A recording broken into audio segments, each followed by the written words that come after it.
আমি যখন যাব মারা, পাড়া প্রতিবেশী যারা দাফন কাফন করে আমায় মাটি দিবে তারা, মাস পেরিয়ে বছর এলে ভুলে যাবে তারা।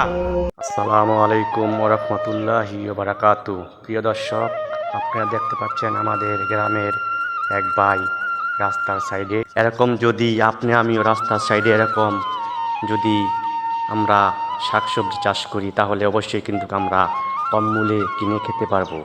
এখন বর্তমান যুগের মানুষ তো অলসতার কারণে তারা কিন্তু এমন শাকসবজি করা ছেড়ে দিয়েছে। তো আপনারা সবাই এরকম শাকসবজি যদি করেন, এমন চাষাবাদ করলে কিন্তু অবশ্যই দামটি কমে আসবে এবং আপনারা এই শাকসবজি চাষ করবেন। শিশির ভেজা সকালবেলা, কুয়াশায় ঢাকা, হাঁটতে আসলাম সকালে। হাঁটতে এসে চিত্রটি চোখে পড়লো, দেখে অনেকটাই ভালো লাগলো। আপনাদের কাছে ভালো লাগলে অবশ্যই ভিডিওটি শেয়ার করবেন এবং কমেন্ট করে জানিয়ে দেবেন। ধন্যবাদ।